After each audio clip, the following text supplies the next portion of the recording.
साथियों, स्वागत है आपका हमारे YouTube चैनल फोकस IAS पर। साथियों, आज 13 मार्च है और अपनी ये संपादकीय की सीरीज हम फिर से शुरू करने जा रहे हैं। इसमें आज दो महत्वपूर्ण आर्टिकल हम आपके लिए लेकर आए हैं। एक ये है परिसीमन से। जैसे आप जानते हैं GS2 में ये बड़ा ही इम्पोर्टेंट टॉपिक है, अनुच्छेद 82 के तहत आपको पता होगा। और दूसरा टॉपिक है, जैसे आप अभी जान रहे हैं सब लोग, खाड़ी में जो है संकट है, ईरान अमेरिका और इजराइल युद्ध के चलते खाड़ी देशों के मध्य जो संकट से जो ऊर्जा संकट हमारे यहाँ उत्पन्न हुआ है, उसके ऊपर ये क्वेश्चन है। ये बड़ा इंपॉर्टेंट क्वेश्चन है, करंट से ये पूछा जा सकता है इस साल भी और अगले साल भी। ये दोनों क्वेश्चन हम डिस्कस करेंगे। आपके लिए ये मॉडल उत्तर बना दिए हैं, अच्छे से आप देख सकते हो और ये आर्टिकल आप पढ़ सकते हैं। देखिए दोस्तों, ये स्टैटिक टॉपिक है ना, लेकिन अभी ये न्यूज़ में है क्योंकि अभी परिसीमन होना है 2026 में, तो इसलिए ये इम्पोर्टेंट बन जाता है करंट की दृष्टि से भी। तो ये आर्टिकल आप पढ़ रहे हैं ना, ये दैनिक जागरण से आर्टिकल है। ये राजीव शुक्ला जो कांग्रेस के एक सदस्य हैं, ये राज्यसभा सदस्य है शायद कांग्रेस के, तो इन्होंने ये आर्टिकल लिखा है, लेकिन एक अच्छा आर्टिकल है। और इसमें ये बताया, जैसे आपको पता होगा कि अभी जो परिसीमन का विरोध क्यों हो रहा है, परिसीमन का विरोध कौन कर रहा है मुख्यतः, जो हमारे दक्षिण भारत के राज्य हैं। क्योंकि वहाँ क्या हुआ है कि वहाँ की जनसंख्या नियंत्रण में रही है और जो उत्तरी भारत है वहाँ की जनसंख्या बढ़ती जा रही है, जैसे यूपी, बिहार, वेस्ट बंगाल आप देख सकते हैं। लेकिन जो बेचारा दक्षिण भारत के राज्य हैं उन्होंने जनसंख्या नियंत्रण किया है, और इसका नुकसान क्या होगा कि उनकी सीटें कम हो जाएगी परिसीमन में, क्योंकि परिसीमन में आपको पता है ना कि प्रत्येक इतने लाख पर एक सीटें होगी। तो इस प्रकार से अब ये आर्टिकल डिस्कस करते हैं, देखते हैं। देखिए, इन्होंने थोड़ा सा मैं बता देता हूँ, 2-3 लाइनें पढ़ के फिर सीधा क्वेश्चन डिस्कस करेंगे। देखिए, यह साल भारतीय राजनीति के लिए निर्णायक मोड़ साबित हो सकता है, क्योंकि डिलिमिटेशन जिसे इंग्लिश में बोलते हैं, हिंदी में परिसीमन पर जो है संविधान जो रोक लगी थी वो समाप्त होने वाली है। अभी क्या है, परिसीमन जो है अभी 1971 की जो जनगणना है उसके अनुसार जो है भारत में जो है सीटों का आवंटन किया हुआ है। जैसे ये रही 1971 की जनगणना पर। अभी क्या है, जब जनगणना दोबारा से होगी, 2021 की जो जनगणना होनी थी वो अभी 26 में हो रही है, लेट हो गई थी कोविड के कारण। जब ये जनसंख्या अब बढ़ चुकी है, क्योंकि अब 140 करोड़ हो चुकी है लगभग। अब इसी हिसाब से क्या है, अब संसद की जो लोकसभा की सीटों की जो डिमांड जो कर रहे हैं, लगभग 700 से 800 होनी चाहिए, है ना। ये एक अभी जो है संभावनाएं जताई जा रही है। अब देखते हैं सीटें बढ़ती है कि नहीं है, लेकिन अगर सीटें बढ़ती है तो किस राज्य में कितनी सीटें बढ़ेगी, यही एक चिंता का विषय है। दक्षिण भारत राज्यों के लिए ये एक चिंता का विषय है। अब देखते हैं क्वेश्चन। परिसीमन की प्रक्रिया केवल जनसंख्या का पुनर्गणना नहीं है, बल्कि यह उत्तर बनाम दक्षिण भारत के बीच एक संघीय चुनौती है ना। इस कथन का आलोचनात्मक परीक्षण कीजिए। ठीक है, अब क्या करेंगे आप, पहले एक छोटी सी डेफिनेशन देंगे। देखिए, मैंने इस बार क्या किया है कि आपको ना थोड़ा ही आइडिया दे दिया कि आपको उत्तर किस प्रकार लिखना चाहिए, क्योंकि यहाँ क्या है कि उत्तर का जो है ना फॉर्मेटिंग भी बहुत ज़रूरी है। जैसे बोलते हैं ना, बार बार प्रेजेंटेशन अच्छा होना चाहिए, तो आपको ये ध्यान रखना है, इंट्रो लिखना है 2 से 3 लाइन का। जब भी आप पैरा शुरू करें तो थोड़ा आगे से करें। मैं जितनी भी कॉपी या टेस्ट सीरीज की चेक करता हूँ उनमें भी यही प्रॉब्लम है, बच्चे क्या करते हैं पहली लाइन ना यहीं से लिखना शुरू कर देते हैं, तो वो अच्छा नहीं लगता है। आपने देखा होगा किताबों में भी क्या है, जब भी कोई पैरा शुरू होता है वो ऐसे ही होता है, थोड़ा सा जगह छोड़ के उसके बाद ये शुरू होता है। ऐसे ही आपको भी करना चाहिए एज इट इज।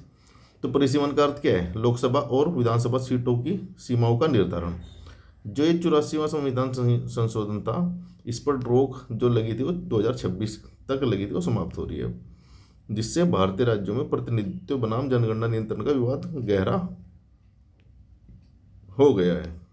आप सुनते भी होंगे न्यूज में कि दक्षिण भारत के राज्य इसका विरोध करने की भाई हमारी सीट तो कम हो जाएगी ऐसे। देखिए, चुनौती क्या क्या है इसमें, अब ये चुनौती बतानी है। चुनौती और विवाद के बिंदु क्या क्या है मेनली। उत्तर बनाम दक्षिण का टकराव। उत्तर प्रदेश, बिहार जैसे राज्यों में जनसंख्या तेजी से बढ़ी है, जबकि तमिलनाडु, केरल, कर्नाटक और केरल इन राज्यों ने क्या परिवार नियोजन से नियंत्रण में की है अपनी जनसंख्या। तो यदि जनसंख्या को केवल आधार बनाया गया तो दक्षिण भारत की राजनीतिक शक्ति कम हो जाएगी।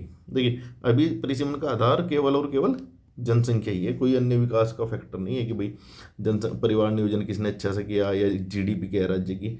वो एक जो है परिसीमन के तहत उसको कंसिडर नहीं किया जाता, केवल जनगणना। अगर किसी राज्य की 20 करोड़ जनसंख्या है तो उसको प्रत्येक 10 लाख के हिसाब से उतनी ही सीटें आवंटित की जाएगी।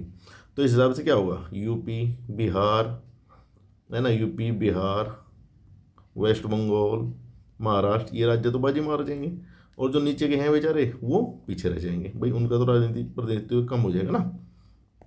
अब देखिए चुनौती क्या है, ये पहले पॉइंट आ गया, सफलता के लिए दंड। सफलता क्या सफलता, भाई उन्होंने अच्छी जनसंख्या नियंत्रण किया, उसके लिए उन्हें क्या हुआ, लोकसभा सीटें तो क्या बढ़ेगी उनकी, और उल्टी कम हो जाएगी अनुपात में।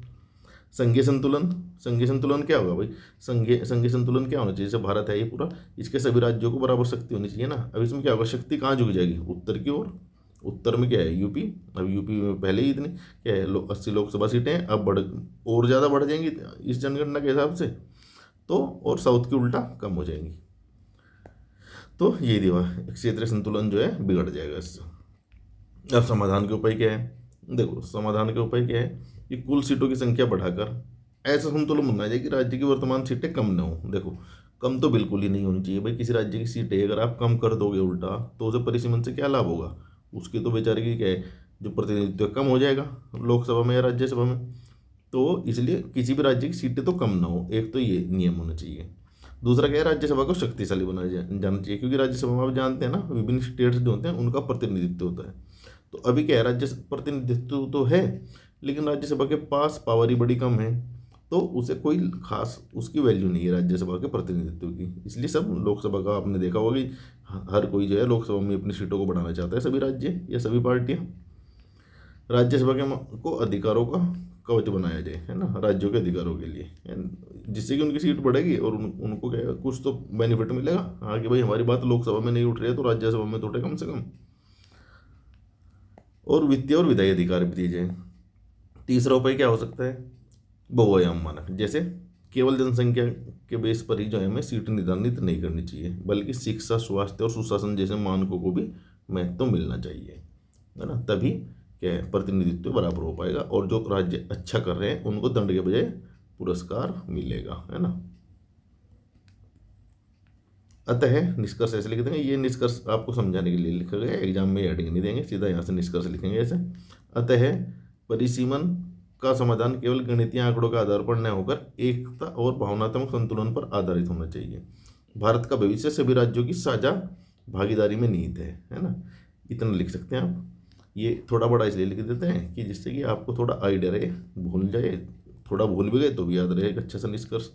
तो दोस्तों देखिए, इस प्रकार ही पॉइंट आपको लिखने हैं, ऐसे बॉक्स वगैरह बनाएंगे तो अच्छा रहेगा। अब देखते हैं अगला आर्टिकल। दोस्तों ये जो आर्टिकल है ये बड़ा ही इंपॉर्टेंट है, क्योंकि अभी आप डेली न्यूज में देख रहे होंगे कि अभी एलपीजी सिलेंडर का भी क्राइसिस आ गया था, चल रहा है, बल्कि इनफैक्ट लाइनें लगी हुई है। सरकार ने तो बोला है कि भाई कोई क्राइसिस नहीं है, लेकिन वास्तविकता आप देखिए सड़क पर क्या है। तो उसी के ऊपर ये है कि हमारा जो ऊर्जा की डिपेंडेंसी जो है ना बाहर के देशों पर जो है, मुख्य रूप से जो खाड़ी देशों पर है, उसको कैसे कम किया जाए और इस संकट से कैसे निपटा जाए, और भविष्य में ये संकट दोबारा ना हो इसके लिए क्या क्या समाधान किए जाए। तो ये आर्टिकल आप पढ़ सकते हैं। बाकी मॉडल क्वेश्चन आंसर जो मैंने कराया है उसमें पूरा कवर हो ही जाएगा, अगर पढ़ना है तो आप देख सकते हैं। ये बताया कि भाई किस प्रकार से भू राजनीतिक तनाव जो है, पश्चिमी एशिया में युद्ध और वैश्विक ऊर्जा बाजार एक बार फिर से अस्थिर हो गया है सब। तो इससे तेल के ऊपर, क्रूड ऑयल के ऊपर, गैस, प्राकृतिक गैस, एलपीजी, एलएनजी वगैरह सब पर जो है प्रभाव पड़ेगा। देखते हैं क्वेश्चन। ये आपका पाठ्यक्रम से लिंकेज दे रहे हैं, GS3 में ये क्वेश्चन पूछा जाता है। ऊर्जा सुरक्षा का हमेशा एक क्वेश्चन आता है, तो ये इंपॉर्टेंट है, इसको आप कर लीजिए अच्छे से।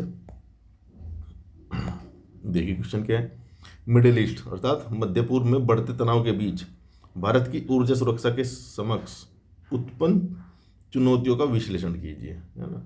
भारत को अपनी रणनीतिक ऊर्जा स्वायत्तता सुनिश्चित करने के लिए क्या कदम उठाने चाहिए। तो ये क्वेश्चन इसी फॉर्मेट में एज इट इज आपसे पूछा जा सकता है। पहले भी ऊर्जा संकट और ऊर्जा सुरक्षा के ऊपर क्वेश्चन आए हुए हैं यूपीपीसीएस में भी, और यूपीएससी तो पूछता ही है इसको। तो आप देखिए क्वेश्चन इस प्रकार से लिखा हुआ होता कि आप 200 शब्द वाला भी कर सकते हैं, और अगर 125 शब्द में आता है तो उसको थोड़ा थोड़ा एक एक पॉइंट कम कर दीजिए। यहाँ थोड़ा बड़ा आपको जो है समझाने के लिए बना दिया गया है।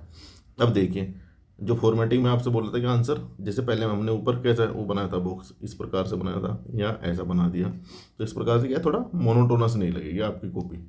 तो इसलिए ये प्रेजेंटेशन पर भी आप ध्यान दीजिए।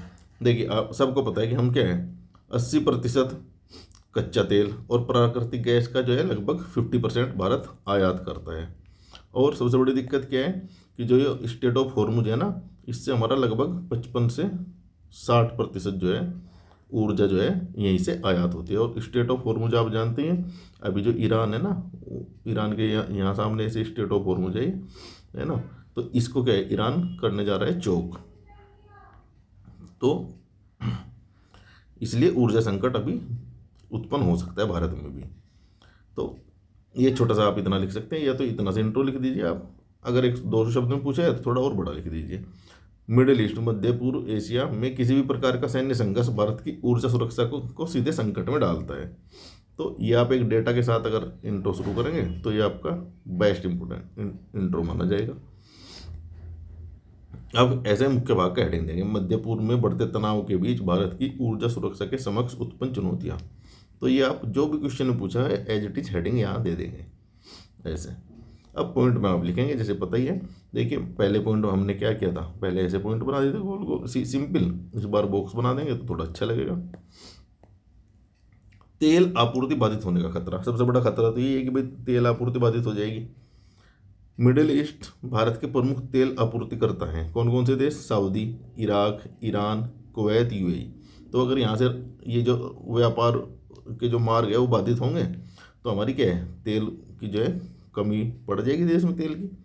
युद्ध या संघर्ष से आपूर्ति श्रृंखला बाधित हो सकती है, बिल्कुल हो सकती है। जैसे अभी हम देख रहे हैं समुद्री मार्गों की असुरक्षा और बढ़ेगी, क्योंकि जब ये खाड़ी देश में यहाँ इधर युद्ध चल रहा है अरब सागर में और स्टेट ऑफ हॉर्मुज में है ना, और रेड सी के आसपास, तो क्या होगा फिर समुद्री मार्गों की असुरक्षा तो बढ़ी जाएगी। तो भारत को असुरक्षा पर भी ध्यान देना पड़ेगा। देखिए, भारत का लगभग 40% तेल आयात स्टेट ऑफ हॉर्मुज से गुजरता है। लाल सागर और बाबल मंदेव क्षेत्र में तनाव में जहाजरानी को जोखिम बढ़ेगा। इसके बाद क्या होगा, कच्चे तेल की राजनीतिक कीमतों में वृद्धि होगी। तो ये तो सीधा सा डिमांड एंड सप्लाई का कंसेप्ट है। किसी चीज़ की कमी लगेगी है ना, मांग में कमी आएगी, तो मांग में वृद्धि आएगी तो क्या होगा, उसकी जो है तेल उसकी जो है कीमत में भी वृद्धि होगी। और आपूर्ति कम होगी तो भी कीमत में वृद्धि होगी। देखिए, कच्चे तेल की कीमतों में वृद्धि है ना, अंतर्राष्ट्रीय बाजार में कीमतें बढ़ेगी। इससे क्या होगा, हमारा जो करंट अकाउंट डेफिसिट है अर्थात चालू खाते का जो घाटा है वो बढ़ सकता है। चौथा पॉइंट क्या होगा, घरेलू मुद्रास्फीति और आर्थिक प्रभाव। देखिए, जब भी तेल के रेट बढ़ते हैं या गैस के, तो उस हर चीज़ की लागत बढ़ती है। अभी आपने देखा होगा खाना भी महंगा हो जाएगा, क्योंकि जब गैस महंगी होगी तो खाना महंगा कर दिया रेस्टोरेंट ने। तेल और पेट्रोल महंगा होगा तो क्या है, लॉजिस्टिक महंगा होगा। लॉजिस्टिक महंगा होगा तो जो भी सामान लॉजिस्टिक के थ्रू जा रहा है वो महंगा हो जाएगा। इससे क्या होगा, मुद्रास्फीति इन्फ्लेशन बढ़ जाएगा तुरंत, है ना। इसका बड़ा जल्दी प्रभाव पड़ता है। आपूर्ति श्रृंखला और लागत में वृद्धि होगी। देखिए, आपूर्ति श्रृंखला में सीधे जब परिवहन खर्च बढ़ेगा, बीमा खर्च इसलिए बढ़ जाएगा क्योंकि तेल टैंकर जो स्टेट ऑफ हॉर्मुज से आ रहे हैं, तो बीमा कंपनियां क्या है अपना प्रीमियम बढ़ा देगी क्योंकि वहाँ रिस्क ज़्यादा है। इसका असर केवल पेट्रोल और डीजल की कीमतों तक सीमित नहीं रहेगा, बल्कि पूरी अर्थव्यवस्था में महंगाई को जन्म दे सकता है। तो इस प्रकार से आप उत्तर लिखिए। अब दूसरा पॉइंट क्या है, रणनीतिक ऊर्जा स्वायत्ता के लिए। तो दूसरा पॉइंट हम ये लिखेंगे, रणनीतिक स्वायत्ता हेतु सुझाव। अब देखिए, यहाँ इस प्रकार से हमने हेडिंग बना दिया, इस प्रकार से बॉक्स बना दिया जिससे कि अच्छा लगे। विविधीकरण अर्थात क्या है, केवल खाड़ी के देशों पर भारत निर्भर न रहे, बल्कि कनाडा, जैसे अभी कनाडा से भी किया भारत ने टाई अप, और रूस से है ना, और ऑस्ट्रेलिया से है ना, चारों तरफ से हमें जो है ऊर्जा जो है इम्पोर्ट करनी चाहिए। दूसरा क्या है, इम्पोर्ट तो ठीक है, अपने पास बैकअप भी होना चाहिए। भाई, सामरिक पेट्रोलियम रिजर्व आपने पता ही भारत ने बनाए हुए हैं। ये कहाँ, विशाखापत्तनम, पादुर और एक जगह और बनाया हुआ है, वो देख लेना आप।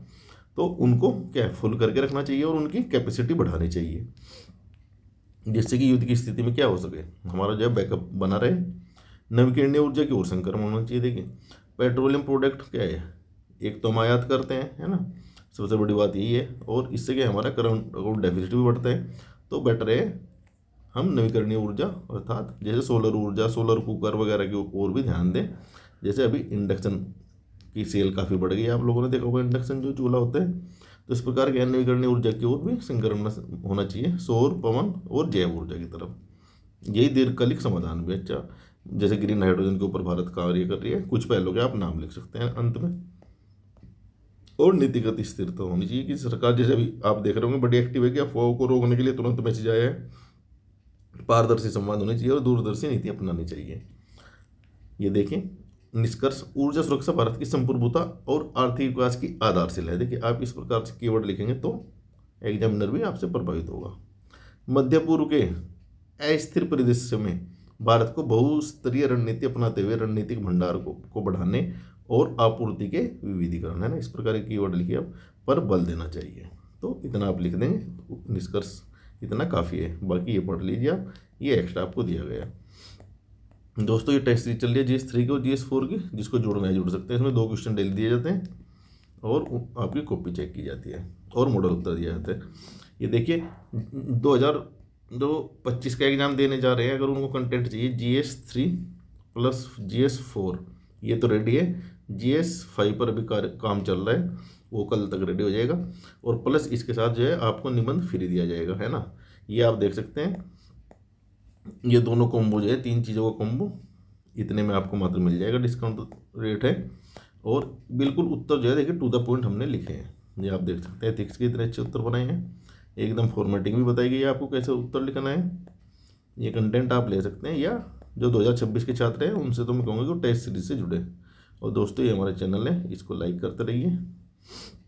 मैं आपको दिखा देता हूँ, ये क्वेश्चन एंड आंसर का जो सैंपल है GS3 का, ये देखिए काफ़ी लोग खरीद चुके हैं और उनके अच्छे मैसेज भी आ रहे हैं, क्योंकि ये जो है कंटेंट, ये पूरा जो हमने ना 50 क्वेश्चन में पूरा कवर कर दिया। देखिए ये जो है पूरा सिलेबस वाइज क्वेश्चन बनाए हैं, जिससे कि आपको सीधा क्या है, एक सीधा जो है आपको क्वेश्चन आंसर के माध्यम से आपका पूरा सिलेबस कवर हो जाए।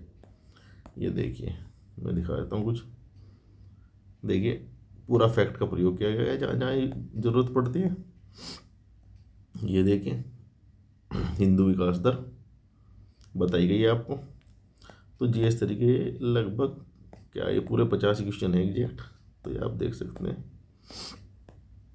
डायग्राम भी बनाए गए हैं जहाँ जहाँ जरूरत पड़ती है। अच्छा, अनावश्यक के डायग्राम नहीं बनाए गए हैं जिससे खामखा में आपकी का टाइम वेस्ट हो, उतना ही बनाया गया है जितना आप एग्जाम में लिख सकते हैं। और उसी प्रकार से उत्तर भी बनाया गया है 1 से 1.5 पेज का, जो आप आराम से याद भी कर सकते हैं। ये GS3 है और ये GS4 है। ऐसे तो काफ़ी लोग जो है पता ही है आप लोगों को, काफ़ी लोग ले चुके हैं इससे भी, तो वो तो बड़ा ही अच्छा फीडबैक मिला है इससे के ऊपर। देखिए इसमें ना आपको जो है GS4 में प्रॉपर आपको एग्जाम्पल के साथ तैयार कराया गया है सारे क्वेश्चन, ये देखिए। और ये जो मोस्ट इम्पोर्टेंट क्वेश्चन जो आते हैं वो करा दिए गए हैं आपको, ये देखिए उदाहरण। फिर यहाँ एक उदाहरण दिया गया है, TCS जो है CSR का क्वेश्चन है।